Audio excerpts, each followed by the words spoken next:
आज हम the aspirate chapter जो है वो करेंगे, जिसमें हम एच की फॉर्म्स के बारे में देखेंगे। एच की दो फॉर्म्स हमने अब तक करी थी, एक डाउनवर्ड और एक अपवर्ड फॉर्म। अपवर्ड फॉर्म जो है मोस्ट कॉमनली यूज़ की जाती है, क्योंकि ये इजीली जॉइन हो जाती है बाकी स्ट्रोक्स के साथ। डाउनवर्ड फॉर्म हम कब यूज़ करते हैं? जब वो अलोन होता है, जैसे कि हे में, और जब उसको फॉलो करते हैं के और गे, तब हम लिखते हैं हॉक, हॉग, तब हम डाउनवर्ड लिखते हैं। अब हम इसके आगे देखेंगे कि आगे और किस तरीके से हम हे की और फॉर्म्स को लिखते हैं। जैसे कि के और गे हैं, ये दोनों हॉरिजॉन्टल हैं, तो हॉरिजॉन्टल हमारे पास और जो स्ट्रोक्स आ जाती हैं एम, एन, ठीक है। तो हॉरिजॉन्टल स्ट्रोक्स जो होती हैं वो हम जब डाउनवर्ड फॉर्म लगती है तो उसके साथ ही हम लगाते हैं, ऐसे। हैकनी ये हो गया। तो ऐसे वर्ड्स जो हैं इनके साथ हम डाउनवर्ड फॉर्म यूज़ करते हैं जब हॉरिजॉन्टल स्ट्रोक्स आ जाती हैं, जिसमें जो है एल अपवर्ड आता है, उसमें भी डाउनवर्ड फॉर्म यूज़ होती है, जैसे ला, हॉर।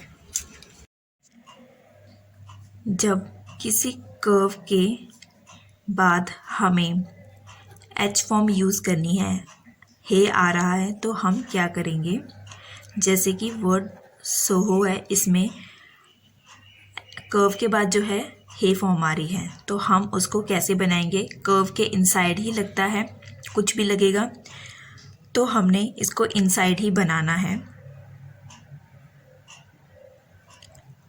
सोहो ऐसे बनाया, तो ये जो मेरा पार्ट है ये मेरा हे है, ठीक है। ये मेरा एच का पार्ट है, ये हो गया सो बनाया, फिर उसमें हो जो है वो मैंने ऐड कर दिया, ठीक है, हो ऐड कर दिया। तो बनाना लेकिन इकट्ठे ही है, सो हो ऐसे ही बनाना है इसे। तो ये मेरा एच है, इसको एस और चे नहीं पढ़ना है, ये कर्व्स के अंदर ही जो है वो हे बनाया जाता है। देन अगर हमारा एच जो है वो मिडली आ रहा होगा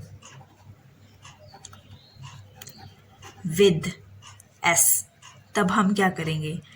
एस के साथ ही मिडली हमारा एच अगर आ रहा है तो हम क्या करेंगे? उसको एक बड़ा सर्कल बना देंगे, जिससे हमें पता चल जाएगा कि क्या हो रहा है। वहाँ पे एस और हे दोनों ही आ रहे हैं, ठीक है, जहाँ पर एस और एच दोनों ही आ रहे होंगे। जैसे कि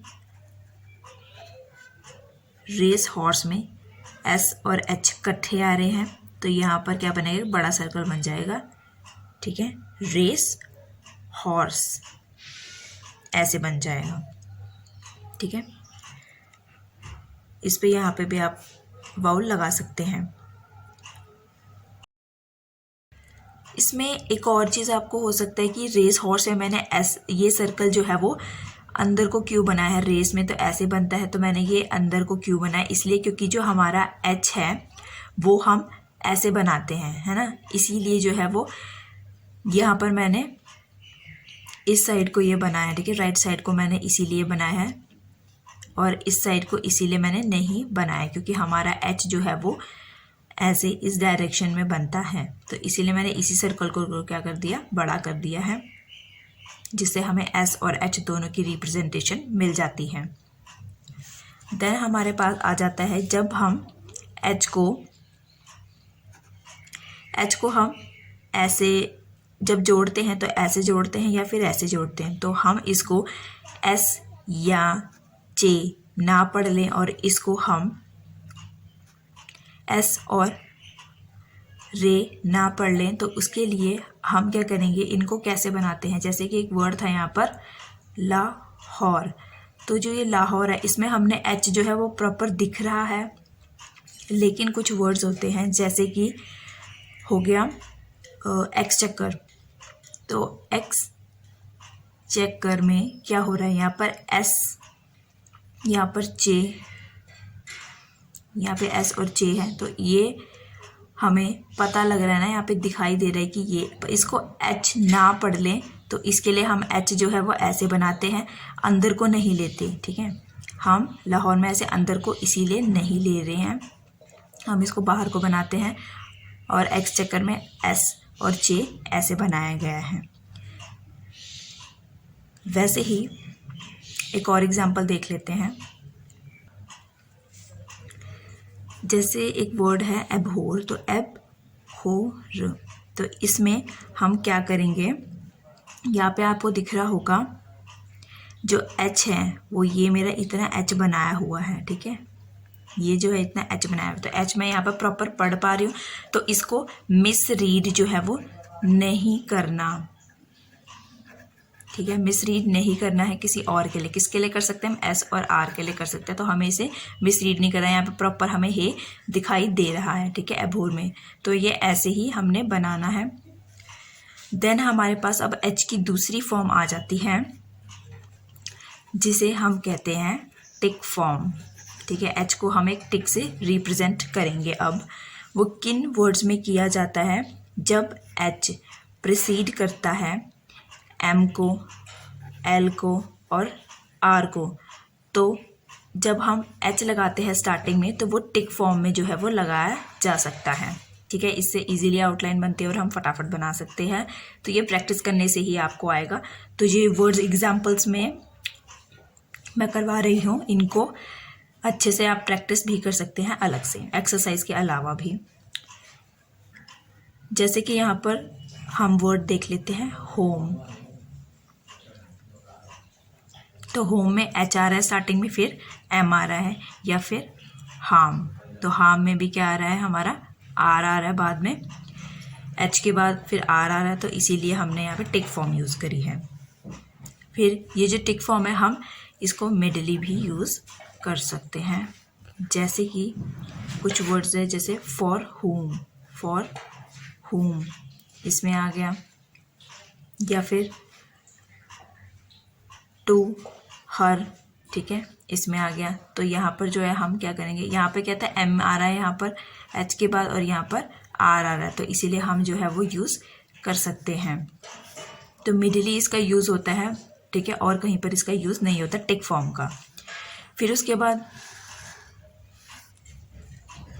अब इसके पास आ जाती है एक और इसकी फॉर्म है जिसे हम डॉट फॉर्म के नाम से जानते हैं। ठीक है, तो डॉट फॉर्म जो है इसकी कब यूज़ करी जाती है, जब हमारे पास पॉसिबल नहीं है कि हम जो है एच स्ट्रोक्स को बना लें। ठीक है, एच स्ट्रोक